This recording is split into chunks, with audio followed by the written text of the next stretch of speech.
500ഓളം വർഷം ജീവിച്ച ശേഷം ഇനി അങ്ങോട്ട് മരിക്കണോ വേണ്ടയോ എന്നൊരു കാര്യത്തെക്കുറിച്ച് നിങ്ങൾക്ക് തന്നെ തീരുമാനമെടുക്കാൻ സാധിച്ചു കഴിഞ്ഞാൽ എങ്ങനെയിരിക്കും? അതുപോലെ തന്നെ സ്കൂൾ കോളേജ് കൺസെപ്റ്റുകളില്ലാത്ത ഏലിയനുകളെ നമ്മൾ മനുഷ്യർ തന്നെ നിർമ്മിച്ചെടുക്കുന്ന ഭാഷകളോ രാജ്യങ്ങളോ ഇല്ലാത്ത ഒരു ലോകത്തെക്കുറിച്ച് നിങ്ങൾക്ക് ചിന്തിക്കാൻ സാധിക്കുന്നുണ്ടോ? എന്നാൽ ഏറെക്കുറെ 1000 വർഷങ്ങൾക്ക് ശേഷം 3025 എത്തുമ്പോൾ ഇതുപോലെ വളരെയേറെ ഇൻട്രസ്റ്റിംഗ് ആയിട്ടുള്ള പല കാര്യങ്ങളും നമ്മുടെ ഒരു ലോകത്ത് സംഭവിക്കുന്നതായിരിക്കും. അത്തരത്തിലുള്ള ചില ഇൻട്രസ്റ്റിംഗ് കാര്യങ്ങളിലേക്കാണ് ഇന്ന് ഞാൻ നിങ്ങളുടെ ശ്രദ്ധയെ ക്ഷണിക്കുന്നത്. Welcome back to F world of ലു ഹിയർ.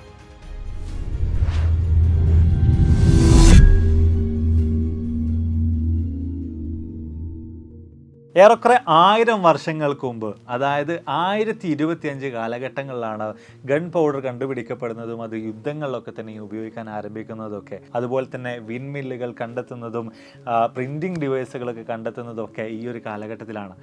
ഈ ഒരു കാലഘട്ടത്തിൽ ജീവിക്കുന്ന ഒരു വ്യക്തിയോട് പോയിട്ട് 1000 വർഷങ്ങൾ കഴിഞ്ഞാൽ ഒരു മൊബൈൽ ഫോൺ എന്ന് പറയുന്ന ഇതുപോലത്തെ ഒരു സാധനം വരും, ഒരു ഇലക്ട്രോണിക് ഡിവൈസ് വരും. അത് ഉപയോഗിച്ചുകൊണ്ട് നമുക്ക് ഒരുപാടധികം കിലോമീറ്ററുകൾക്ക് അപ്പുറത്തുള്ള ഒരു വ്യക്തിയെ വിളിച്ച് സംസാരിക്കാൻ സാധിക്കും. അയാളെ നേരിൽ കണ്ടുകൊണ്ട് നമ്മുടെ വിശേഷങ്ങളൊക്കെ സംസാരിക്കാം, പറയാമെന്നൊക്കെ പറഞ്ഞു കഴിഞ്ഞാൽ ഒരു കാരണവശാലും അവർക്കത് ഉൾക്കൊള്ളാൻ സാധിക്കില്ലല്ലേ. ഇതുപോലൊക്കെ തന്നെയാണ് നമ്മൾ ഇപ്പോൾ 2025 ജീവിക്കുന്ന ആളുകളെ സംബന്ധിച്ചിടത്തോളം 3025 സംഭവിക്കാൻ പോകുന്ന കാര്യങ്ങളും. ഇതൊക്കെ തന്നെയാലും വളരെ ഇൻട്രസ്റ്റിംഗ് ആയിട്ടുള്ള ചില കാര്യങ്ങളിലേക്ക്, നടക്കാൻ സാധ്യതയുള്ള ചില കാര്യങ്ങളിലേക്ക് തന്നെയാണ് നമ്മൾ ഇന്ന് നിങ്ങളെ കൂട്ടിക്കൊണ്ടു പോകുന്നത്. അത്തരം കാര്യങ്ങളൊക്കെ വിശദമായിട്ട് തന്നെ നമുക്കൊന്ന് പരിശോധിക്കാം. ആ കൂട്ടത്തിൽ ഒന്നാമതായിട്ട് വരുന്നത്, നമ്മൾ ഇന്ന് കണ്ടുകൊണ്ടിരിക്കുന്ന കേരളത്തിലുള്ള, ഇന്ത്യയിലുള്ള തീരദേശത്തോടൊക്കെ ചേർന്ന് കിടക്കുന്ന പല വലിയ വലിയ നഗരങ്ങളുണ്ടല്ലേ, ഇതൊക്കെ തന്നെയും 1000 വർഷങ്ങൾ പിന്നിടുമ്പോൾ പൂർണ്ണമായിട്ടും കടലിനടിയിലായി പോകുമെന്ന് പറയുന്നൊരു കാര്യമാണ്.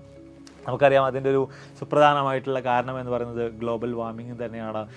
താപം കൂടുന്നതിനനുസരിച്ച് മഞ്ഞുരുകുന്നു, കടലിലെ ജലം ഓരോ വർഷം എന്നോണം കൂടിക്കൂടി വരുന്നുണ്ട്. ഇതിൻ്റെയൊക്കെ തന്നെ ഒരു അനന്തരഫലം എന്നോണം സമുദ്രതീരത്തോട് ചേർന്ന് കിടക്കുന്ന വലിയ പല നഗരങ്ങളും, മുംബൈ ആണെങ്കിലും ചെന്നൈ ആണെങ്കിലും കൊച്ചി ആണെങ്കിലും ഒക്കെ തന്നെ 1000 വർഷങ്ങൾ കഴിയുമ്പോൾ കടലിനടിയിലായി പോകാനുള്ള സാധ്യതകൾ വളരെ കൂടുതലാണ്. നമ്മുടെ ലിസ്റ്റിലെ രണ്ടാമത്തെ കാര്യം സോളാർ ഫാമാണ്. അത് നമുക്കിന്ന് നമ്മുടെ നാട്ടിലൊക്കെ പല ഭാഗങ്ങളിലായിട്ട് പല ആളുകളും സോളാറൊക്കെ സ്ഥാപിച്ച് അതിൽ നിന്ന് വൈദ്യുതി എടുക്കുന്നത് കാണാറുണ്ടല്ലേ, പ്രത്യേകിച്ച് വീടുകളിൽ. അതിനൊരു അപ്പുറത്തേക്ക് നമ്മൾ നോക്കുമ്പോൾ കൊമേഴ്ഷ്യൽ പർപ്പസിനൊക്കെ വേണ്ടിയിട്ട് ഇപ്പോൾ സോളാർ പാടങ്ങളൊക്കെ തന്നെയും പലരും നിർമ്മിച്ചു തുടങ്ങിയിട്ടുണ്ട്. പല ഭാഗങ്ങളിലും നമുക്ക് അത്തരത്തിലുള്ള കാര്യങ്ങൾ കാണാൻ സാധിക്കുന്നുണ്ട്. എന്നാൽ 1000 വർഷങ്ങൾ കഴിയുമ്പോൾ ഈ സോളാർ ഫാം ഉണ്ടാവുക ഭൂമിയിലല്ല, മറിച്ച് സൂര്യന് ചുറ്റുമായിരിക്കും. അതെ, അത്രയും വലിയ അളവിൽ തന്നെ, അത്രയും പരന്നു കിടക്കുന്ന നിലയിൽ സൂര്യന് ചുറ്റും വലിയൊരു സോളാർ പാടം തന്നെ മനുഷ്യർ നിർമ്മിച്ചിട്ടുണ്ടാകും. അതിൽ നിന്നുള്ള എനർജി ഉപയോഗിച്ചുകൊണ്ട് തന്നെ ആയിരിക്കും ഭൂമിയിലുള്ള ആളുകളും, ചന്ദ്രനിൽ ജീവിക്കുന്ന ആളുകൾ, ചൊവ്വയിലുള്ള ആളുകൾ, ഇവരൊക്കെ തന്നെയും ഈ എനർജി ഉപയോഗിച്ചുകൊണ്ട് തന്നെ ആയിരിക്കും അവരുടെ വ്യത്യസ്ത കാര്യങ്ങളൊക്കെ തന്നെയും ചെയ്ത് മുന്നോട്ടേക്ക് പോകുന്നത്. കേൾക്കുമ്പോൾ തന്നെ ഭയങ്കര ഒരു ആശ്ചര്യം തോന്നുന്നുണ്ടല്ലേ. നടക്കാൻ സാധ്യത ഉണ്ടോ എന്നൊക്കെ നിങ്ങൾ ചിന്തിക്കുന്നുണ്ടല്ലേ. എന്നാൽ തീർച്ചയായിട്ടും നടക്കാൻ സാധ്യതയുള്ള ഒരു കാര്യം തന്നെയാണിത്. മൂന്നാമതായിട്ട് വരുന്ന ഒരു കാര്യം ഭാഷകളുമായി ബന്ധപ്പെട്ടതാണ്. നമ്മളിന്ന് നോക്കുകയാണെന്നുണ്ടെങ്കിൽ ഇന്ത്യയിൽ തന്നെ ഒട്ടനവധി ഭാഷകളുണ്ടല്ലേ. ഇനി മറ്റു രാജ്യങ്ങളിലേക്ക് നോക്കുമ്പോഴും ഇതുപോലെ തന്നെ ഒരുപാടധികം ഭാഷകൾ സംസാരിക്കുന്ന അനേകം വരുന്ന ആളുകൾ നമുക്ക് കാണാൻ സാധിക്കുന്നുണ്ട്. എന്നാൽ 1000 വർഷം കഴിയുമ്പോൾ ഈ ഭാഷ എന്ന് പറയുന്നൊരു ലിമിറ്റേഷൻ അത് പൂർണ്ണമായിട്ടും എടുത്തു മാറ്റപ്പെടും. ഭാഷ ഒരു വലിയ പ്രശ്നമല്ലാത്തൊരു കാലത്തേക്ക് നമ്മൾ എത്തിച്ചേരുമെന്നാണ് പറഞ്ഞത്. പ്രത്യേകിച്ച് ആർട്ടിഫിഷ്യൽ ഇൻ്റലിജൻസ് പോലുള്ള സംവിധാനങ്ങളൊക്കെ ഉള്ളത് കൊണ്ട് തന്നെ ആർക്കും ആരോടും അവരുടേതായ ലാംഗ്വേജിൽ സംസാരിക്കാൻ സാധിക്കുന്നതായിരിക്കും. അതിനും ഒരു പടി മുകളിലേക്ക് നമ്മൾ നോക്കുകയാണെങ്കിൽ ഈ 1000 വർഷങ്ങൾക്കുള്ളിൽ തന്നെ ഈ ഭാഷകളിലൊക്കെ വ്യത്യസ്ത മാറ്റങ്ങളെല്ലാം സംഭവിച്ച് ഏറ്റവും അവസാനം എത്തുമ്പോൾ ഏറെക്കുറെ ഒരൊറ്റ ഭാഷയിലേക്ക് ലോകത്തുള്ള ജനങ്ങൾ മുഴുവനും എത്തിച്ചേരുന്ന ഒരു കാഴ്ച കൂടെ സംഭവിക്കാനുള്ള സാധ്യതകൾ വളരെ കൂടുതലാണ്. നാലാമത്തെ കാര്യം ഏലിയനുകളുമായി ബന്ധപ്പെട്ടതാണ്. നമ്മളെ സംബന്ധിച്ചിടത്തോളം നമുക്ക് ഇന്ന് അറിയാത്തൊരു കാര്യമാണ് പ്രപഞ്ചത്തിൻ്റെ മറ്റേതെങ്കിലും ഒരു കോണിൽ ജീവനുണ്ടോ എന്നുള്ളത്. അതിനിപ്പോൾ ചെറിയൊരു ബാക്ടീരിയ ആണെങ്കിൽ പോലും നമുക്കതിനെ ഏലിയൻ എന്ന് വിളിക്കാം. അതിൽ തന്നെ നമ്മൾ നോക്കുകയാണെങ്കിൽ ഭൂമിയെ പോലെ ഹാബിറ്റബിൾ സോണിലുള്ള ഒട്ടനേകം ഗ്രഹങ്ങളെ നമുക്ക് നമ്മുടെ പ്രപഞ്ചത്തിൽ കണ്ടെത്താനും സാധിച്ചിട്ടുണ്ട്. പക്ഷേ ഇവിടെ എവിടെയും നമ്മൾ ഇന്നേ വരെ നമ്മുടെ തിരച്ചിലിൽ, നമ്മുടെ സെർച്ചിങ്ങിൽ ഒരു ജീവിയെ കണ്ടെത്തിയിട്ടില്ല. പക്ഷേ ഈ 1000 വർഷങ്ങൾ കഴിയുമ്പോൾ ഒന്നുകിൽ നമ്മൾ ഇത്തരത്തിലുള്ള ഏതെങ്കിലും ജീവികളെ കണ്ടെത്തും. അതല്ല എന്നുണ്ടെങ്കിൽ തീർച്ചയായിട്ടും സംഭവിക്കാൻ പോകുന്ന മറ്റൊരു കാര്യം എന്ന് പറയുന്നത് ഏലിയനുകളെ മനുഷ്യർ തന്നെ നിർമ്മിച്ചെടുക്കുമെന്ന് പറയുന്ന ഒരു കാര്യമാണ്. ഈ 1000 വർഷങ്ങൾക്കുള്ളിൽ വ്യത്യസ്ത ഗ്രഹങ്ങളിലേക്കും ഉപഗ്രഹങ്ങളിലേക്കൊക്കെ മനുഷ്യൻ കുടിയേറാനുള്ള സാധ്യതകൾ വളരെ കൂടുതലാണ്. അപ്പോൾ അവിടങ്ങളിൽ ജീവിക്കുന്ന മനുഷ്യരെ സംബന്ധിച്ചിടത്തോളം അവർക്ക് ആവശ്യമായിട്ടുള്ള ചെടികൾ, വ്യത്യസ്ത രീതിയിലുള്ള ഭക്ഷണ പദാർത്ഥങ്ങളൊക്കെ തന്നെയും അവിടെ കൾട്ടിവേറ്റ് ചെയ്യുക, അവിടെ കൃഷി ചെയ്യുക, അതുപോലെ തന്നെ അവരുടെ മാംസത്തിനൊക്കെ ആവശ്യമായിട്ടുള്ള ജീവജാലങ്ങളെ ജനിതക മാറ്റത്തിലൂടെ ഉണ്ടാക്കിയെടുക്കുക എന്നൊക്കെ പറഞ്ഞത് അവരുടെ മുന്നോട്ടുള്ള ജീവിതത്തെ സംബന്ധിച്ചിടത്തോളം വളരെയധികം ഇമ്പോർട്ടൻ്റ് ആയിട്ടുള്ള കാര്യമാണ്. അപ്പം സ്വാഭാവികമായിട്ടും അത്തരത്തിൽ ആ ഗ്രഹത്തിന് അനുയോജ്യമായിട്ടുള്ള രീതിയിലേക്കുള്ള ജീവജാലങ്ങളെ മനുഷ്യർ ജനിതക മാറ്റത്തിലൂടെ നിർമ്മിച്ചെടുക്കുന്നതായിരിക്കും. അപ്പം മറ്റൊരു ഗ്രഹത്തിലുണ്ടായിട്ടുള്ള ജനിച്ചിട്ടുള്ള ഒരു ജീവി എന്ന നിലയ്ക്ക് വേണമെങ്കിൽ നമുക്കതിനെ ഏലിയൻ എന്ന് വിശേഷിപ്പിക്കാം. മനുഷ്യർ ഈ ഒരു കാലഘട്ടം എത്തുമ്പോൾ ഏലിയനുകൾ നിർമ്മിച്ചെടുക്കുമെന്ന് നമുക്ക് പറയാം. 5-ാമത്തെ കാര്യം നിയമങ്ങളുമായി ബന്ധപ്പെട്ടതാണ്, ഗവൺമെൻറ്റുകളുമായി ബന്ധപ്പെട്ടതാണ്, ശിക്ഷാ നടപടികളുമായി ബന്ധപ്പെട്ടൊക്കെയാണ്. ഇപ്പോൾ നമ്മൾ നോക്കുകയാണെങ്കിൽ നമ്മുടെ നാട്ടിലൊക്കെ എസ്പെഷ്യലി നിയമങ്ങളുമായി ബന്ധപ്പെട്ട കാര്യങ്ങൾക്കൊക്കെ തന്നെയും എന്തെങ്കിലും കേസുകളുമായി ബന്ധപ്പെട്ട കാര്യങ്ങൾക്കൊക്കെ തന്നെയും ഒരുപാടധികം സമയമെടുക്കാറുണ്ടല്ലോ അതിൻ്റെ വിധിയും മറ്റുമൊക്കെ വരാനായിട്ട്. പലപ്പോഴും ഒരു കേസ് എന്നൊക്കെ പറയുമ്പോൾ പലരെയും അതിൽ നിന്ന് പുറകോട്ട് വലിക്കുന്ന ഒരു വലിയൊരു ഘടകം എന്ന് പറയുന്നത് ഈ ഒരു ടൈം ഡിലേ തന്നെയാണ്. പക്ഷേ ഈ ഒരു കാലഘട്ടം എത്തുമ്പോൾ ഇത്തരത്തിലുള്ള ഈ മേഖലകളെല്ലാം തന്നെ ആർട്ടിഫിഷ്യൽ ഇൻ്റലിജൻസ് വലിയ തോതിൽ തന്നെ കടന്നു വരുമെന്നൊരു കാര്യം കൊണ്ട് തന്നെ ഒരുപാട് തരത്തിലുള്ള മാറ്റങ്ങൾ അതിൽ സംഭവിക്കുകയും ഈ ഒരു കൺസെപ്റ്റിൽ തന്നെ വ്യത്യസ്ത മാറ്റങ്ങൾ സംഭവിക്കുകയും വളരെ വേഗതയിൽ തന്നെയുള്ള നിയമ നടപടികൾ കൈക്കൊള്ളാൻ സാധിക്കുന്ന രീതിയിലേക്ക് സിസ്റ്റം മൊത്തത്തിൽ മാറി വരികയും ചെയ്യുന്നതായിരിക്കും. പ്രത്യേകിച്ച് ഇപ്പോൾ മനുഷ്യരാണ് ഇത്തരത്തിലുള്ള റോളുകളിലൊക്കെ തന്നെയും ഇരിക്കുന്നത്, പ്രത്യേകിച്ച് ജഡ്ജിൻ്റെ ഒക്കെ റോളുകൾ ഇരിക്കുന്നുണ്ടെങ്കിൽ അവിടെയൊക്കെ തന്നെയും അവരുടെ ഒരു ഇമോഷൻ കൂടെ അവർ പുറപ്പെടുവിക്കുന്ന ഓരോ വിധികളിലും കൂടി കലരാനുള്ള സാധ്യതകൾ വളരെ കൂടുതലാണ്. അതുകൂടെ തീർച്ചയായിട്ടും അവിടെ ഉണ്ടാകാറുണ്ട്. അപ്പം ഇത്തരത്തിൽ ആർട്ടിഫിഷ്യൽ ഇൻ്റലിജൻസ് ഒക്കെ തന്നെയും ഈ ഒരു മേഖലയിലേക്ക് വരുമ്പോൾ ഇത്തരം കാര്യങ്ങളിൽ പോലും വലിയ മാറ്റങ്ങളോടുകൂടെ ഈ ഒരു മൊത്തം മേഖല തന്നെ നിയമവുമായി ബന്ധപ്പെട്ട കാര്യം, നിയമനിർമ്മാണം, നിയമം നടപ്പിൽ വരുത്തുന്ന കാര്യങ്ങൾ, ഇതിലൊക്കെ തന്നെയും വലിയ വിപ്ലവകരമായിട്ടുള്ള മാറ്റങ്ങൾ നമുക്ക് തീർച്ചയായിട്ടും കാണാൻ സാധിക്കുന്നതായിരിക്കും. 6-ാമതായിട്ട് വരുന്ന കാര്യം മനുഷ്യർ കടലിനടിയിൽ ജീവിക്കും എന്ന് പറയുന്നൊരു കാര്യമാണ്. അതെ, ഈ ഒരു കാലഘട്ടം എത്തുമ്പോൾ നമ്മൾ മുമ്പേ പറഞ്ഞു ഗ്ലോബൽ വാർമിംഗ് കാരണം, ആഗോളതാപനം കാരണമൊക്കെ തന്നെ വ്യത്യസ്ത പ്രശ്നങ്ങൾ ഭൂമിയിൽ ഉണ്ടാകും. ഭൂമിയുടെ ഉപരിതലത്തിലൊക്കെ ചൂട് വലിയ തോതിൽ തന്നെ വർദ്ധിക്കുന്നതായിരിക്കും. ഇതിൻ്റെയൊക്കെ ഒരു അനന്തരഫലം എന്നോണം ഭൂമിയുടെ ഉപരിതലത്തിൽ മനുഷ്യർക്ക് ജീവിക്കാൻ വലിയ തോതിൽ പ്രയാസങ്ങൾ നേരിടുന്ന അവസ്ഥയിലേക്ക് പതിയെ എത്തിച്ചേരുകയൊക്കെ ചെയ്യും. അപ്പം ഈ ഒരു സാഹചര്യത്തിൽ മനുഷ്യൻ ചിന്തിക്കുന്ന ഒരു വലിയ കാര്യം എന്തുകൊണ്ട് ഇങ്ങനെയാണെങ്കിൽ നമുക്ക് കടലിനടിയിൽ ജീവിച്ചുകൂടാ എന്നൊരു കാര്യമായിരിക്കും. അപ്പം അതിനാവശ്യമായിട്ടുള്ള വ്യത്യസ്ത രീതിയിലുള്ള ഡോമുകൾ അല്ലെങ്കിൽ അവിടെ ജീവിക്കാൻ ആവശ്യമായിട്ടുള്ള സംവിധാനങ്ങളൊക്കെ തന്നെയും പൂർണ്ണമായിട്ടും കടലിനടിയിൽ മനുഷ്യർ സജ്ജീകരിച്ച് വെക്കുകയും കടലിനകത്ത് മനുഷ്യർ ജീവിക്കാൻ ആരംഭിക്കുകയും ചെയ്യുന്നതായിരിക്കും. തീർച്ചയായിട്ടും ഇതൊക്കെ തന്നെയും നമ്മളിങ്ങനെ പറയുമ്പോൾ അതൊക്കെ നടക്കുമോ? സാധ്യതകൾ വളരെ കുറവല്ലേ എന്നൊക്കെ നമുക്ക് തോന്നും. പക്ഷേ ഭാവിയിൽ ഇത്തരം കാര്യങ്ങളൊക്കെ സംഭവിക്കാനുള്ള സാധ്യതകളും തീർച്ചയായിട്ടും നമുക്ക് ഇപ്പോൾ തന്നെ നോക്കിക്കാണാൻ സാധിക്കുന്നുണ്ട്. 7-ാമതായിട്ട് വരുന്ന കാര്യവും ഇതുമായി ബന്ധപ്പെട്ട് കിടക്കുന്നത് തന്നെയാണ്. മനുഷ്യർ നിരന്തരമായിട്ട് പ്രപഞ്ചത്തിൻ്റെ എല്ലാ കോണിലേക്കും സഞ്ചരിക്കാൻ ആരംഭിക്കുകയും ഭൂമിയെപ്പോലെ മറ്റേതെങ്കിലും ഒരു നല്ല ഗ്രഹമുണ്ടോ ജീവിക്കാൻ എന്ന നിലയിലേക്ക് കാര്യമായ രീതിയിൽ തന്നെ അന്വേഷിക്കാൻ ആരംഭിക്കുകയും ചെയ്യുന്നതായിരിക്കും. അതിനാവശ്യമായിട്ടുള്ള രീതിയിലുള്ള വ്യത്യസ്ത നടപടിക്രമങ്ങളിലൂടെ ഈ ഒരു കാലഘട്ടം എത്തുമ്പോൾ മനുഷ്യർ കടന്നു പോകുന്നുണ്ടാവും. 8-ാമതായിട്ട് വരുന്ന കാര്യം ബ്രെയിൻ ചിപ്പുമായി ബന്ധപ്പെട്ടതാണ്. ഈ 1000 വർഷം കഴിയുമ്പോൾ ബ്രെയിൻ ചിപ്പ് എന്തായാലും മനുഷ്യർ ഉപയോഗിക്കുമെന്ന കാര്യത്തിൽ ഇപ്പോൾ ഈ 2025 ജീവിക്കുന്ന നമുക്കൊന്നും യാതൊരു വിധത്തിലുള്ള ഡൗട്ടും ഇല്ല. കാരണം ഓൾറെഡി അതൊക്കെ തന്നെയും എത്തിക്കഴിഞ്ഞിട്ടുണ്ട്. ഹ്യൂമൻ ട്രയൽസ് പോലും ഇപ്പോൾ നടന്നുകൊണ്ടിരിക്കുന്നുണ്ട്. അപ്പം ഇതിൻ്റെയൊക്കെ തന്നെ ഒരു വളരെ വിപ്ലവകരമായിട്ടുള്ള വളരെ അഡ്വാൻസ്ഡ് ആയിട്ടുള്ള ഒരു വേർഷൻ തന്നെ 2025 എത്തുമ്പോൾ സംഭവിക്കുന്നതായിരിക്കും. ആളുകളോട് ഉപയോഗിക്കുന്നുണ്ടായിരിക്കും. അപ്പം ഇതിൻ്റെയൊക്കെ ഒരു മാക്സിമം ലെവൽ നമ്മൾ ചിന്തിക്കുകയാണെങ്കിൽ ഇപ്പോൾ നമുക്ക് വ്യത്യസ്ത കാര്യങ്ങളൊക്കെ ചെയ്യണമെങ്കിൽ ഒരു ഇലക്ട്രോണിക് ഡിവൈസ് ആവശ്യമുണ്ട് അല്ലേ? മൊബൈൽ ഫോൺ അല്ലെങ്കിൽ കമ്പ്യൂട്ടറുകളൊക്കെ നമ്മൾ ഉപയോഗിക്കുന്നുണ്ട്. അപ്പം ഇതിനൊക്കെ തന്നെയും പകരമായിട്ട് നമ്മുടെ ചിന്തകൾ ഉപയോഗിച്ചുകൊണ്ട് ഈ ഇലക്ട്രോണിക് ഡിവൈസുകളിൽ ചെയ്യുന്ന കംപ്ലീറ്റ് കാര്യങ്ങൾ നമുക്ക് ചെയ്യാൻ സാധിച്ചു കഴിഞ്ഞാൽ എങ്ങനെയിരിക്കും? നമ്മളിപ്പോൾ ഈ റീൽസ് കാണുന്നത് അല്ലെങ്കിൽ യൂട്യൂബിലിപ്പോൾ നിങ്ങൾ ഈ വീഡിയോസ് കാണുന്നത് ഒക്കെ തന്നെയും യാതൊരുവിധ ഡിവൈസുകളും ഇല്ലാതെ നമ്മുടെ കൺമുന്നിൽ തന്നെ പ്രത്യക്ഷപ്പെടുകയാണെങ്കിൽ എങ്ങനെ ഉണ്ടാകും? തീർച്ചയായിട്ടും ശാസ്ത്രം മുന്നോട്ടേക്ക് പോകുമ്പോൾ ഈ 1000 വർഷങ്ങൾ കൊണ്ട് ഇത്തരത്തിലുള്ള വിപ്ലവകരമായിട്ടുള്ള മാറ്റങ്ങൾ വരാനുള്ള സാധ്യതകൾ വളരെ കൂടുതൽ തന്നെയാണ്. പക്ഷേ ഇവിടെയും വ്യത്യസ്ത രീതിയിലുള്ള കൺസേൺസ് ഉണ്ട്. എത്തിക്കലായിട്ടുള്ള അതുപോലെ തന്നെ ഹാക്കിങ്ങുമായി ബന്ധപ്പെട്ട രീതിയിലുള്ള വ്യത്യസ്ത ചോദ്യങ്ങളൊക്കെ തന്നെയും വലിയ തോതിൽ ഇവിടെയും ഉയർന്നു വരുന്നുണ്ട്. ബാക്കിയൊക്കെ എന്തായാലും തീർച്ചയായിട്ടും നമ്മൾ കണ്ടറിയേണ്ട കാര്യം തന്നെയാണ്. അടുത്തൊരു കാര്യം 9-ാമതായിട്ട് വരുന്ന കാര്യം ഈ ഒരു കാലഘട്ടമൊക്കെ എത്തുമ്പോഴേക്ക് രാജ്യങ്ങൾ എന്ന് പറയുന്ന കൺസെപ്റ്റ് പൂർണ്ണമായിട്ടും ഇല്ലാതാക്കപ്പെടും എന്നൊരു കാര്യമാണ്. ഇപ്പോൾ നമ്മൾ പരിശോധിക്കുക പരിശോധിക്കുകയാണെങ്കിൽ ഇന്ന് നമ്മുടെ ലോകത്ത് നമ്മൾ കാണുന്ന ഈ രാജ്യങ്ങൾ, അത്തരത്തിലുള്ള സംവിധാനങ്ങൾ, ആ ഒരു സിസ്റ്റം ഒക്കെ തന്നെയും നിലവിൽ വന്നിട്ട് ഏറെക്കുറെ 150-200 വർഷങ്ങളൊക്കെ ആയിട്ടുള്ളൂ. ഈ ഒരു കാലയളവിൽ തന്നെയാണ് വ്യത്യസ്ത രാജ്യങ്ങൾ രൂപപ്പെട്ടത്, കീറി മുറിക്കപ്പെട്ടത്, വ്യത്യസ്ത കാര്യങ്ങളൊക്കെ തന്നെയും ബൗണ്ടറികൾ എന്ന നിലയ്ക്ക് ലോകത്ത് സംഭവിച്ചിട്ടുള്ളത്. അപ്പം ഓരോ 500 മുതൽ 1000 വർഷങ്ങളിലും ഇത്തരത്തിലുള്ള വലിയ വലിയ മാറ്റങ്ങൾ സംഭവിക്കാറുണ്ട്. അതായത് മനുഷ്യർ ജീവിക്കുന്ന കാര്യങ്ങളിൽ സംഭവിക്കാറുണ്ടെന്നാണ് നമുക്ക് ചരിത്രം പരിശോധിച്ച് നോക്കുമ്പോൾ മനസ്സിലാക്കാൻ സാധിക്കുന്നത്. മനുഷ്യൻ കൂട്ടം കൂട്ടമായിട്ട് ജീവിക്കാൻ ആരംഭിക്കുന്നു. പിന്നീട് ഒരുപാട് കാലങ്ങൾ വ്യത്യസ്ത രീതിയിലുള്ള സിസ്റ്റങ്ങൾ നിലവിൽ വരുന്നു. രാജാക്കന്മാരുടെ ഒരു കാലഘട്ടം വരുന്നു. അത് കഴിഞ്ഞ് പ്രഭുക്കന്മാരുടെ കാലഘട്ടം, ജന്മിമാരുടെ കാലഘട്ടം, അങ്ങനെ തുടങ്ങി പല പല പല കാലങ്ങളിലൂടെ കടന്നു പോയിട്ടുള്ളൊരു അവസ്ഥയിലാണ് നമ്മളിപ്പോൾ നിലകൊള്ളുന്നത്. അപ്പോൾ ഈ 1000 വർഷത്തിനിടയ്ക്ക് തീർച്ചയായിട്ടും ഈ ഒരു സിസ്റ്റത്തിലും വലിയ വിപ്ലവകരമായിട്ടുള്ള മാറ്റങ്ങൾ സംഭവിക്കും എന്നതോടൊപ്പം തന്നെ ഈ രാജ്യത്തിനപ്പുറത്തേക്ക് ഓരോ ഗ്രഹങ്ങൾ വരുന്നൊരവസ്ഥ വരും. അതായത് ഇന്ന് രാജ്യങ്ങൾ നമ്മൾ കണ്ടുകൊണ്ടിരിക്കുന്ന ഒരവസ്ഥയിൽ ആ ഒരു കാലഘട്ടത്തിൽ ആളുകൾ ഗ്രഹങ്ങളെ കാണാൻ തുടങ്ങും. അതായത് ഉദാഹരണം പറയുകയാണെങ്കിൽ നമ്മളിപ്പോൾ ചൈനക്കാർ, റഷ്യക്കാർ, അമേരിക്കക്കാർ എന്നൊക്കെ പറയാറുണ്ട്. ആ ഒരു സമയത്ത് നമ്മൾ പറയുന്നുണ്ടാവുക ചന്ദ്രനിലെ ആളുകൾ, മാർഷ്യൻസ്, അങ്ങനെ തുടങ്ങിയിട്ടായിരിക്കും. അതായത് ഈ ഒരു കാലഘട്ടം എത്തുമ്പോൾ മനുഷ്യർ പൂർണ്ണമായിട്ടും ഒരു ഇൻ്റർ പ്ലാനറ്ററി ബീയിങ് എന്ന നിലയിലേക്ക് ഉയർന്നിട്ടുണ്ടാകും.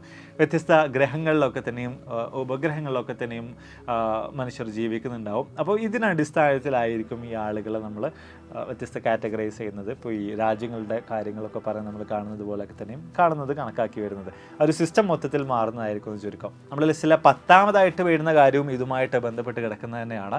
നമ്മളിപ്പോൾ വ്യത്യസ്ത രാജ്യങ്ങളുമായി ബന്ധപ്പെട്ടുകൊണ്ട് ടൈം സോണുകൾ നിലവിലുണ്ടല്ലേ.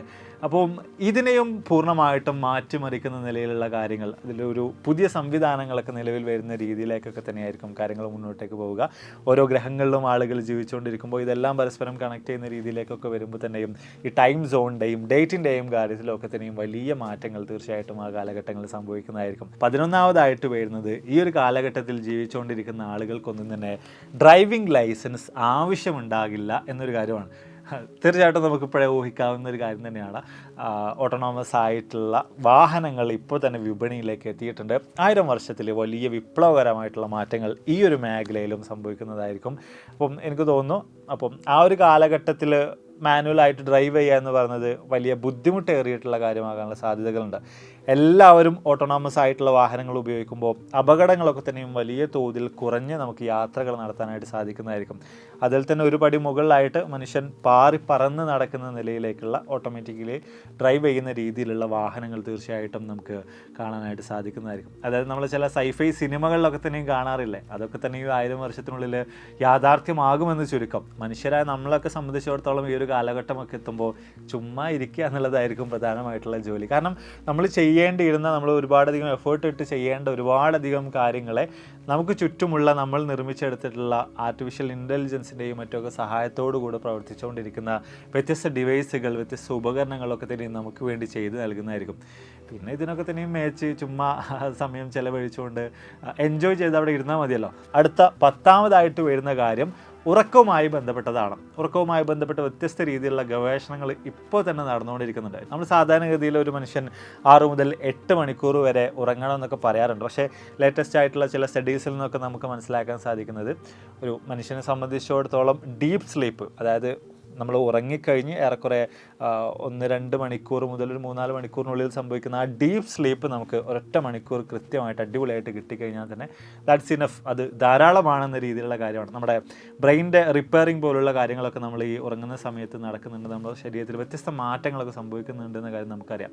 അപ്പോൾ ഈ ഒരു ഡീപ്പ് സ്ലീപ്പ് നമുക്ക് ഈ ഒരു 1 മണിക്കൂർ കിട്ടിക്കഴിഞ്ഞാൽ തന്നെ കാര്യങ്ങളെല്ലാം സെറ്റാണെന്ന രീതിയിലാണ് ലേറ്റസ്റ്റ് ആയിട്ടുള്ള പല പഠനങ്ങളിൽ നിന്ന് പോലും നിലവിലിപ്പോൾ നമുക്ക് മനസ്സിലാക്കാൻ സാധിക്കുന്നത്. അപ്പം ഈ 1000 വർഷങ്ങൾ പിന്നിടുമ്പോൾ ഉറക്കം എന്ന് പറയുന്ന കാര്യത്തിൽ പോലും വലിയ തോതിലുള്ള മാറ്റങ്ങൾ സംഭവിച്ചിട്ടുള്ളതായിട്ട് നമുക്ക് കാണാൻ സാധിക്കും. അതായത് ഉറക്കത്തിൻ്റെ, നമ്മളിപ്പോൾ ഇന്നൊക്കെ ഉറങ്ങിക്കൊണ്ടിരിക്കുന്ന ഒരു സമയമൊക്കെ വലിയ തോതിൽ തന്നെ കുറഞ്ഞിട്ട് മനുഷ്യൻ്റെ പ്രൊഡക്ടിവിറ്റി മാക്സിമം കൂട്ടുന്ന ഒരു ലെവലിലേക്കൊക്കെ തന്നെയും തീർച്ചയായിട്ടും എത്തിച്ചേരുന്നതായിരിക്കും. ഈ പ്രൊഡക്ടിവിറ്റിയെ കുറിച്ച് പറയുമ്പോൾ നമ്മുടെ അടുത്ത കാര്യം വലിയ ഇമ്പോർട്ടൻ്റ് ആയിട്ടുള്ള ഒന്ന് തന്നെയാണ്. എന്തൊക്കെ തന്നെയായാലും അടുത്തൊരു വിഷയത്തിലേക്ക് പോകുമ്പോൾ 13ാമതായിട്ട് വരുന്നത് ഏറെക്കുറെ ഇതുമായിട്ടൊക്കെ ബന്ധപ്പെട്ട് കിടക്കുന്ന അടുത്തൊരു കാര്യം എന്ന് പറയുന്നത് സ്കൂൾ കോളേജ് സിസ്റ്റങ്ങളൊക്കെ തന്നെയും പൂർണ്ണമായിട്ടും തച്ചുടച്ച് വാർക്കപ്പെടുമെന്നൊരു കാര്യമാണ്. നമ്മളിപ്പോൾ ഈ പറഞ്ഞതുപോലെ ബ്രെയിൻ ചിപ്പൊക്കെ ഉണ്ടെങ്കിൽ ഒരാളിപ്പോൾ സ്കൂളിലോ കോളേജിലോ പോയിട്ട് കൂടുതൽ കാര്യങ്ങൾ പഠിക്കേണ്ട യാതൊരു വിധത്തിലുള്ള ആവശ്യമില്ല. അപ്പം നമ്മളൊക്കെ തന്നെയും സ്കൂളിലും കോളേജിലൊക്കെ പോയി പഠിച്ചിട്ടുള്ള ഒരുപാടധികം അറിവുകൾ നേടുക, അതോടൊപ്പം തന്നെ ഭാവിയിൽ നമ്മൾ ഈ ഭൂമിയിൽ ജീവിക്കാൻ നമുക്ക് ആവശ്യമായിട്ടുള്ള കാര്യങ്ങളെക്കുറിച്ചൊക്കെ തന്നെ പഠിക്കാൻ വേണ്ടിയിട്ടാണ്, അല്ലെങ്കിൽ വരുമാനമായത് ഇതിന് വേണ്ടിയിട്ട് ഉണ്ടാക്കാൻ വേണ്ടിയിട്ടാണ്. അങ്ങനെ കുറേ കാര്യങ്ങൾ നമ്മൾ പഠിച്ചിട്ടുണ്ട്. പക്ഷേ നമുക്കിതൊന്നും ആവശ്യമില്ലാതെ ജീവിക്കാൻ സാധിക്കുന്നുണ്ടെങ്കിൽ, ചുമ്മാ ഇരുന്നാലും നമുക്ക് ജീവിക്കാൻ സാധിക്കുന്നുണ്ടെങ്കിൽ പിന്നെ ഓവറായിട്ട് നമ്മൾ ഈ സ്കൂൾ കോളേജിലൊക്കെ ഒന്നും പോയി പഠിക്കേണ്ട യാതൊരു ആവശ്യമില്ലല്ലോ. അപ്പം പോരാത്തിന് ബ്രെയിൻ ചിപ്പ് കൂടെ വരുമ്പോൾ നമ്മൾ എന്ത് ചിന്തിക്കുന്നു ആ കാര്യത്തെക്കുറിച്ചുള്ള ഫുൾ ഡാറ്റ നമ്മുടെ തലച്ചോറിലേക്ക് എത്തുകൂടി ചെയ്യുന്നുണ്ടെങ്കിൽ പിന്നീട് ഇതിനെക്കുറിച്ച് ചിന്തിക്കേണ്ട ആവശ്യം തന്നെ അവിടെ വരുന്നില്ല. എത്രത്തോളം എനിക്കിതൊക്കെ ഉൾക്കൊള്ളാൻ സാധിക്കുന്നുണ്ടെന്ന് അറിയില്ല. തീർച്ചയായിട്ടും വരാൻ എന്തായാലും സാധ്യതയുള്ള പല കാര്യങ്ങളിൽ ഒന്ന് തന്നെയാണ് ഇത്. അപ്പം ഈ സ്കൂൾ കോളേജുകളൊക്കെ തന്നെയും പൂർണ്ണമായിട്ടും തച്ചുടച്ച് വാർക്കപ്പെടുന്ന രീതിയിൽ മറ്റൊരു സിസ്റ്റം ഇതിനൊക്കെ ബദലായിട്ട് വരുന്ന ഒരു അവസ്ഥയിലൂടെയൊക്കെ തന്നെയായിരിക്കും ഈ ഒരു കാലഘട്ടത്തിലെ മനുഷ്യരായിട്ടുള്ള ആളുകൾ, നമ്മുടെയൊക്കെ തന്നെയും പിൻഗാമികളായിട്ടുള്ള ആളുകൾ കടന്നു പോകുന്നത്. ഇനി മെമ്മറികളൊക്കെ തന്നെ നമുക്ക് റീവൈൻഡ് ചെയ്തുകൊണ്ട് കാണാൻ സാധിക്കുമെന്നൊരു കാര്യമാണ് 14ാമതായിട്ട് വരുന്നത്. സംഗതി കൊള്ളാം അല്ലേ? നമ്മളൊക്കെ തന്നെയും ഒരുപാടധികം വർഷങ്ങളായി ഭൂമിയിൽ ജീവിക്കുന്നു. ഈ കണ്ട വർഷത്തിനടക്ക് ഒരുപാട് കാര്യങ്ങളിലൂടെ നമ്മൾ കടന്നു പോയിട്ടുണ്ട്. അതിൽ തന്നെ നിങ്ങൾക്ക് ഏറ്റവും അധികം സന്തോഷം നൽകിയിട്ടുള്ള പല കാര്യങ്ങളും ഒന്ന് ഓർത്തെടുക്കാൻ ശ്രമിച്ചു കഴിഞ്ഞാൽ പൂർണ്ണമായിട്ടും അത് നിങ്ങൾക്ക് ഓർത്തെടുക്കാൻ സാധിച്ചോളണമെന്നില്ല. അപ്പോൾ ഇത്തരത്തിലുള്ള കാര്യങ്ങളൊക്കെ വീണ്ടും നമുക്ക് റീപ്ലേ ചെയ്യാൻ സാധിച്ചു കഴിഞ്ഞാൽ എങ്ങനെയായിരിക്കും? അപ്പം ഇങ്ങനെ ഈ ബ്രെയിൻ ചിപ്പ് പോലുള്ള സംവിധാനങ്ങളൊക്കെ വരുന്നതോടുകൂടെ 2025 ഈ ഒരു കാര്യവും സാധ്യമാകുന്നതായിരിക്കും. ലാസ്റ്റ് ആൻഡ് ഫൈനൽ നമ്മുടെ ലിസ്റ്റിലെ 15ാമതായിട്ട് വരുന്ന വിഷയം മരണവുമായി ബന്ധപ്പെട്ടതാണ്. ഈ മരണവുമായി ബന്ധപ്പെട്ടുള്ള ഒരു റിസർച്ചൊക്കെ ഓൾറെഡി നിങ്ങൾ നടത്തിയിട്ടുണ്ടെങ്കിൽ നിങ്ങൾക്ക് ഇപ്പോൾ തന്നെ മനസ്സിലാക്കാൻ സാധിക്കുന്നുണ്ടാവും. ഈ ലോഞ്ചിവിറ്റിയുമായി ബന്ധപ്പെട്ട വ്യത്യസ്ത കാര്യങ്ങളാണ് നമ്മുടെ ലോകത്ത് സംഭവിച്ചുകൊണ്ടിരിക്കുന്നത്. അതായത് 2040 എത്തുമ്പോഴേക്ക് തന്നെ ലൈഫ് സ്റ്റൈൽ ഡിസീസുകളൊക്കെ തന്നെയും ലോകത്തൊന്നും പൂർണ്ണമായിട്ടും തുടച്ചു മാറ്റപ്പെടുമെന്നാണ് പറഞ്ഞത്. അപ്പം അത്രത്തോളം ഈ ഒരു മേഖലയിൽ പഠനങ്ങൾ നടന്നുകൊണ്ടിരിക്കുന്നുണ്ട്. അതുപോലെ തന്നെ ക്രയോജെനിക്സ് എന്നൊക്കെ പറഞ്ഞ ചില കമ്പനികളുണ്ട്. നമ്മുടെ ബോഡിയെ നമുക്ക് വേണമെങ്കിൽ മരണശേഷം ഫ്രീസ് ചെയ്ത് വെക്കാം. പിന്നീട് എപ്പോഴെങ്കിലും നമുക്കിതിന് ജീവൻ കൊടുക്കുന്ന സംവിധാനങ്ങൾ കണ്ടെത്തുമ്പോൾ നമുക്ക് വീണ്ടും പുനർജനിക്കാം. അതിനാവശ്യമായിട്ടുള്ള സംവിധാനങ്ങൾ ഓൾറെഡി നമ്മുടെ ഈ ഒരു ലോകത്ത് ഇപ്പോൾ നമ്മൾ ജീവിച്ചുകൊണ്ടിരിക്കുന്ന ഈ ഒരു കാലഘട്ടത്തിലുണ്ട്. അതുപോലെ തന്നെ ഡെത്ത് ഓഫ് ഡെത്ത്, മരണത്തിൻ്റെ മരണം എന്ന് പറഞ്ഞിട്ട് പോലുള്ള പുസ്തകങ്ങളും അത്തരത്തിലുള്ള ചർച്ചകളൊക്കെ ഇന്ന് നടന്നുകൊണ്ടിരിക്കുന്നുണ്ട്. സോ ഈ 1000 വർഷത്തിൽ തീർച്ചയായിട്ടും മരണം വെറും ഒരു ഓപ്ഷനായിട്ട് മാറുന്ന ഒരു അവസ്ഥയിലേക്ക് തീർച്ചയായിട്ടും എത്തുന്നതായിരിക്കും. വേണമെങ്കിൽ മരിക്കാം, അല്ലെങ്കിൽ മരിക്കേണ്ട എന്നുള്ളൊരു അവസ്ഥയിലേക്ക് എത്തുന്നതായിരിക്കും. അതോടൊപ്പം തന്നെ നമ്മൾ കഴിഞ്ഞ പതിറ്റാണ്ടുകളുടെ കണക്കുകൾ പരിശോധിച്ച് നോക്കുമ്പോൾ ആയുർദൈർഘ്യം കൂടി വരുന്നതായിട്ട് കാണാൻ സാധിക്കുന്നുണ്ട്. ശാസ്ത്രം വളരുന്നതിനനുസരിച്ചിട്ട് വ്യത്യസ്ത രോഗങ്ങൾക്ക് ആവശ്യമായിട്ടുള്ള മരുന്നുകളൊക്കെ നമ്മൾ കണ്ടെത്തുന്നതിനനുസരിച്ചിട്ടൊക്കെ തന്നെയും ആയുർദൈർഘ്യം കൂടി വന്നുകൊണ്ടിരിക്കുകയാണ്. ഇപ്പോൾ ഇന്ന് രാവിലെ ഞാൻ വായിച്ചിട്ടുണ്ടായിരുന്ന ഒരു പുസ്തകത്തിൽ ഇങ്ങനെ കുറേ ഇതുമായി ബന്ധപ്പെട്ട കുറേ കാര്യങ്ങളുണ്ടായിരുന്നു. അതിൽ പെട്ട ഒരു വിഷയമാണ് ഇപ്പോൾ ജീവിച്ചുകൊണ്ടിരിക്കുന്നതിൽ 3-ൽ 1 100 വർഷം വരെ ജീവിക്കുമെന്ന് പറഞ്ഞൊരു കാര്യം. അപ്പം അത്രത്തോളം നമ്മുടെ ആയുർദൈർഘ്യം കൂടി. പക്ഷേ കഴിഞ്ഞൊരു നൂറ്റാണ്ടിൻ്റെ കാര്യം പരിശോധിച്ച് നോക്കുകയാണെങ്കിലൊക്കെ 40, 30, 35 ആയിരുന്നു ശരാശരി ആയുർദൈർഘ്യം. അത്തരത്തിൽ കുറവായിരുന്നു യുദ്ധങ്ങളും മറ്റു പ്രശ്നങ്ങളും അസുഖങ്ങളും ഒക്കെ കാരണമായിട്ട്. അപ്പോൾ അതിൽ നിന്നൊക്കെ വലിയൊരു വ്യത്യാസങ്ങളുണ്ടായി. അപ്പോൾ ഈ 1000 വർഷത്തിനിടക്ക് ആയുർദൈർഘ്യം എന്തായാലും ഒരു 500 വയസ്സ് വരെയൊക്കെ കൂടാനുള്ള സാധ്യതകളുണ്ട്. അതായത് നമ്മുടെയൊക്കെ തന്നെയും പിൻഗാമികളായിട്ടുള്ള ആളുകൾ ഏറെക്കുറെ 500 വർഷം വരെ ജീവിക്കും. അതും പോരായിട്ട് ഞങ്ങൾക്ക് മരിക്കണ്ടേ എന്നുള്ള കാര്യം തീരുമാനമെടുക്കാനും സാധിക്കുന്നതായിരിക്കും. അപ്പോൾ അത് 1-2 രീതിയിലൊക്കെ തന്നെയും ആ തീരുമാനം എടുക്കാം. അപ്പോൾ നമ്മുടെ കോൺഷ്യസ്നെസ്, നമ്മൾ എന്താണ് എന്ന് പൂർണ്ണമായിട്ടും ഡിഫൈൻ ചെയ്യുന്നത് നമ്മുടെ കോൺഷ്യസ്നെസ് ആണ്. അപ്പോൾ ഇത് പൂർണ്ണമായിട്ടും നമുക്കൊരു ഡിവൈസിലേക്ക് അല്ലെങ്കിൽ ഇൻ്റർനെറ്റിലേക്ക് സ്റ്റോർ ചെയ്ത് മാറ്റി വെക്കാൻ സാധിച്ചു കഴിഞ്ഞാൽ നമ്മുടെ ഭൗതിക ശരീരം നശിച്ചു കഴിഞ്ഞാലും ആ കോൺഷ്യസ്നെസ്സിനെ നമുക്ക് ഒന്നുകിൽ ഇതുപോലെ തന്നെയുള്ളൊരു ആർട്ടിഫിഷ്യൽ ബോഡി, ഒരു ശരീരം ഉണ്ടാക്കി അതിലേക്ക് പ്രവേശിപ്പിക്കാൻ സാധിക്കുകയാണെങ്കിൽ വീണ്ടും നമുക്ക് ജീവിക്കാൻ സാധിക്കും. അതല്ലെങ്കിൽ റോബോട്ടിലേക്ക് അത് കണക്ട് ചെയ്ത് കഴിഞ്ഞാൽ തീർച്ചയായിട്ടും അതും സാധ്യമാകുന്നതായിരിക്കും. ഇതൊക്കെ തന്നെ നമ്മൾ സൈഫൈ സിനിമകളിലൊക്കെ കണ്ടിട്ടുള്ളതാണല്ലേ. അപ്പോൾ അത്തരം ചില കാര്യങ്ങൾ തീർച്ചയായിട്ടും സംഭവിക്കുന്നതായിരിക്കും. അതല്ലെങ്കിൽ മറ്റൊരു ഓപ്ഷൻ എന്ന് പറയുന്നത് സെൽ ലെവലിൽ തന്നെ വ്യത്യസ്ത മാറ്റങ്ങൾ വരുത്തി കഴിഞ്ഞാൽ നമ്മുടെ ഏജിങ് പ്രോസസ്സ് തന്നെ പൂർണ്ണമായിട്ട് നമുക്ക് മാറ്റാൻ സാധിക്കുന്നതായിരിക്കും. അപ്പോൾ ആ ഒരു മേഖലയിൽ ഇന്ന് വ്യത്യസ്ത പഠനങ്ങൾ നടന്നുകൊണ്ടിരിക്കുന്നുണ്ട് കേട്ടോ. അപ്പോൾ അത്തരം മാറ്റങ്ങൾ വരുത്തുകയാണെങ്കിലും ഇതുപോലെ തന്നെ ഒരുപാടധികം വർഷക്കാലം മരണമില്ലാതെ നമുക്ക് ജീവിക്കാൻ സാധിക്കുന്നതായിരിക്കും. ഇതിനർത്ഥം ഇപ്പോൾ ഞാൻ ഈ പറഞ്ഞ രീതിയിൽ മതങ്ങളെയൊക്കെ വെല്ലുവിളിച്ചുകൊണ്ട് ഞാൻ പറയുന്ന കാര്യങ്ങളല്ല. തീർച്ചയായിട്ടും ശാസ്ത്രം ഉപയോഗിച്ചുകൊണ്ട് മനുഷ്യർ 1000 വർഷത്തിൽ ചെയ്യാൻ സാധ്യതയുള്ള ചില കാര്യങ്ങളാണ്. അപ്പം സ്റ്റാർട്ടിങ്ങിൽ ഞാൻ പറഞ്ഞു വെച്ചതുപോലെ തന്നെ എത്രത്തോളം ഇതൊക്കെ തന്നെയും നിങ്ങൾക്ക് ഉൾക്കൊള്ളാൻ സാധിക്കുമെന്നറിയില്ല. പക്ഷേ കേൾക്കുമ്പോൾ ഒക്കെ തന്നെയും നമുക്കങ്ങനെ ഇമാജിൻ ചെയ്ത് പോകാൻ പറ്റുന്ന രീതിയിൽ വളരെയധികം ഇൻട്രസ്റ്റിംഗ് ആയിട്ടുള്ള, വളരെയധികം നമ്മളൊക്കെ തന്നെയും വളരെയധികം ക്യൂരിയസ് ആക്കുന്ന, ആശ്ചര്യപ്പെടുത്തുന്ന കാര്യങ്ങൾ തന്നെയാണുള്ളത്. അപ്പോൾ എന്തായാലും നമ്മൾ വീഡിയോസോടെ വൈൻഡപ്പ് ചെയ്യണം. ഒരു ഫ്യൂച്ചറിലേക്കുള്ള ഒരു ജേണി ഞാൻ ഈ പറഞ്ഞ വാക്കുകളോടൊപ്പം നിങ്ങളുടെ മൈൻഡിൽ കടന്നു പോയിട്ടുണ്ടെങ്കിൽ നിങ്ങൾക്ക് ലഭിച്ചിട്ടുണ്ടാകും വിചാരിക്കുന്നു. ഈ 3025 ലോകത്തെക്കുറിച്ചുള്ള ഒരു ഫുള്ളായിട്ടുള്ള ഒരു കാഴ്ച നിങ്ങൾക്ക് കാണാൻ സാധിച്ചിട്ടുണ്ടാകുമെന്ന് വിചാരിക്കുന്നു. നിങ്ങൾക്ക് കിട്ടിയിട്ടില്ല എന്നുണ്ടെങ്കിൽ ഒന്നുകൂടെ വീഡിയോ ആദ്യം മുതലൊന്ന് കണ്ടിട്ട് ഞാൻ ഈ പറയുന്ന കാര്യങ്ങളൊന്ന് ഇമാജിൻ ചെയ്ത് പോയാൽ മതി, നൈസായിരിക്കും. അപ്പം ഞാൻ ഈ പറഞ്ഞ കാര്യങ്ങളിൽ ഒരിക്കലും നടക്കാൻ സാധ്യതയില്ലെന്ന് നിങ്ങൾക്ക് തോന്നുന്ന കാര്യം ഏതാണ്? ആ കാര്യത്തെക്കുറിച്ച് തീർച്ചയായിട്ടും താഴ്ന്ന് രേഖപ്പെടുത്തു. അതോടൊപ്പം തന്നെ ഈ ഇൻ്റർനെറ്റിലുള്ള ഡാറ്റകൾ, ഇൻ്റർനെറ്റിലുള്ള കാര്യങ്ങളൊക്കെ തന്നെയും എക്കാലത്തും അതുപോലെ തന്നെ കിടക്കാറുണ്ട്. ചിലപ്പോൾ ഒരു പക്ഷേ 3025 തന്നെയുള്ള ആളുകൾ യൂട്യൂബൊക്കെ അന്നുണ്ടെങ്കിൽ എടുത്ത് നോക്കുകയാണെന്നുണ്ടെങ്കിൽ തീർച്ചയായിട്ടും നമ്മുടെ ഈ വീഡിയോ അവിടെ കാണാൻ സാധിക്കുന്നതായിരിക്കും. നമ്മൾ ഈ ആശ്ചര്യത്തോടു കൂടെ ഈ കാര്യങ്ങളൊക്കെ തന്നെയും സംസാരിക്കുന്നത് കാണാൻ സാധിക്കുന്നതായിരിക്കും. അപ്പം 3025 ആളുകളോട് നിങ്ങൾക്ക് എന്തെങ്കിലുമൊക്കെ പറയണമെന്നുണ്ടെങ്കിൽ വേണമെങ്കിൽ നിങ്ങൾക്ക് നമ്മുടെ കമൻറ്റ് ബോക്സിൽ ആ കാര്യങ്ങൾ ഇപ്പോഴേ കുറിച്ച് വെക്കാൻ സാധിക്കുന്നതായിരിക്കും. സംഗതി കൊള്ളാമല്ലേ, ഇൻട്രസ്റ്റിംഗ് അല്ലേ? അപ്പോൾ ഇതിൽ നല്ല ഒരുപാട് വീഡിയോസുകളുമായിട്ട് കണ്ടുമുട്ടാം എന്ന പ്രതീക്ഷയോടെ ബൈ.